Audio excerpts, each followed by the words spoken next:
So hello everyone, আবারও চলে এলাম তোমাদের মধ্যে কিছু যুবসাথী নিয়ে কিছু কথা বলতে।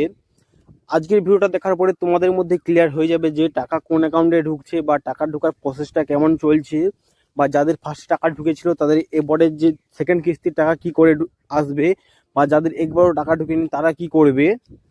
তোমাদের প্রথমে যে বলি, যুবসাথীর টাকাটা যে দেওয়া হয়েছিল যে 1,500 টাকা করে, ওটা কিন্তু ফার্স্ট কিস্তি প্রায় 30% লোকের রিসিভ হয়েছে, প্রায় 70% মতন লোকের এখনো পর্যন্ত একবারও রিসিভ হয়নি। ওই যে 30% লোকেদের টাকা যে রিসিভ হয়েছে আগের ব্যাংকে, ওই ব্যাংকটি কী ছিল, যে ব্যাংকটি তুমি ওখানে সাবমিট করেছো যুবসাথী যে প্রকল্পে, যে ব্যাংকটি সাবমিট করেছিলে, যে ওই ব্যাংকে কিন্তু ফার্স্ট কিস্তির টাকা ঢুকে গেছে। এখন সেকেন্ড কিস্তির যে প্রবলেমটা হচ্ছে যে তোমাদের ডিবিটি যে লিঙ্ক যে ব্যাংকে রয়েছে, ডিবিটি লিঙ্ক এবার কি বলি, আধার কার্ডের সঙ্গে যে কোনো একটা প্রাইমারি অ্যাকাউন্ট লিঙ্ক থাকে, ওটাকে বলে ডিবিটি লিঙ্ক। ওটা যে ব্যাংকের সঙ্গে তোমার লিঙ্ক রয়েছে ওই ব্যাংকে কিন্তু ডিবিটি টাকা ঢুকছে।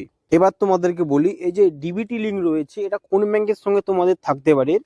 তোমরা যে সর্বপ্রথম যে অ্যাকাউন্টটি ওপেন করেছিলে সেটা এখনো তোমার কাছে ওপেন রয়েছে, কিন্তু সেই অ্যাকাউন্টটি তোমরা ইউজ করো না, বা তোমার ফোনপে গুগল পের সঙ্গে লিঙ্ক নাই হতে পারে সেটা, বা সেটা ফ্রিজ হয়ে গেছে বা কিছু কারণের জন্য বন্ধ হয়ে গেছে, বা সেটার সঙ্গে তোমার কোনো সম্পর্ক এখন নাই আর, কিন্তু সেটা তোমার নামে অ্যাকাউন্টটি এখনো ওপেন রয়েছে, সেটা তুমি সবার ফার্স্ট খুলেছিলে, তার জন্য ওখানে ফার্স্টে প্রাইমারি অ্যাকাউন্ট হয়ে গিয়েছে আধার কার্ডের সঙ্গে, ওটাতে ডিবিটি লিঙ্ক রয়েছে। হতে পারে তোমাদের সেকেন্ড কিস্তির টাকা ওখানে ঢুকেছে। এখন যেটা দেখা যাচ্ছে যে সেকেন্ড কিস্তির টাকা প্রায় লোকের কিন্তু ওই অ্যাকাউন্টে গিয়ে রিসিভ হচ্ছে। যাদের ফার্স্ট কিস্তির টাকা অ্যাকাউন্টে রিসিভ হয়েছিল তাদের কিন্তু ওই সেকেন্ড যে কিস্তির টাকা কিন্তু কনফার্ম রিসিভ হয়ে গেছে, প্রায় 90% লোকের রিসিভ হয়ে গেছে, হয়তো 10% লোকের রিসিভ হয়নি কোনো কারণের জন্য। ওই যে তোমাদের প্রথমে বললাম ডিবিটি লিঙ্ক যে অ্যাকাউন্টের সঙ্গে রয়েছে ওই অ্যাকাউন্টে কিন্তু সেকেন্ডের কিস্তির টাকা রিসিভ হয়েছে।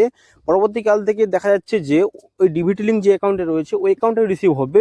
তার জন্য বলছি, ওই অ্যাকাউন্টেই তোমার যদি কোনো প্রবলেম হয়ে থাকে ওই অ্যাকাউন্টে তোমরা ঠিক করে নাও, এবং তোমরা জানার চেষ্টা করো যে সর্বপ্রথম তোমরা কোন অ্যাকাউন্টটি খুলেছিলে, আর সেই অ্যাকাউন্টে তোমাদের এখনো কেওয়াইসি লিঙ্ক রয়েছে কিনা, বা সেই অ্যাকাউন্টে তোমরা লেনদেন করতে পারছো কিনা, ওটা ব্যাংকে গিয়ে তোমাদের যাচাই করো যে যে ব্যাংকে ডিবিটি লিঙ্ক রয়েছে বা যেই ব্যাংকে তোমাদের এই 60 টাকা ঢুকেছে ওই অ্যাকাউন্টে তোমরা খুব তাড়াতাড়ি ওটাকে ঠিক করে নাও, ওদের সঙ্গে লেনদেন করো, প্লাস কেওয়াইসি রিকেওয়াইসি ওপেন করো, বা যারা যাবতীয় যা স্টেটমেন্ট লাগে তোমরা ব্যাংকে গিয়ে ওটা করতে পারো। তাহলে দেখবে তৃতীয় নম্বর যে কিস্তির টাকা বা চতুর্থ নম্বর পঞ্চম নম্বর যে কিস্তির টাকা রয়েছে, তাহলে তা খুব সহজেই তোমাদের অ্যাকাউন্টে রিসিভ হয়ে যাবে টাকা। এই ছিল এতটাই পর্যন্ত ভিডিও। সেকেন্ড ভিডিও দেখার জন্য চ্যানেলটি সাবস্ক্রাইব করে রাখতে পারো, আর ভিডিওটা ভালো লাগলে লাইক করে দিয়ে যাবে।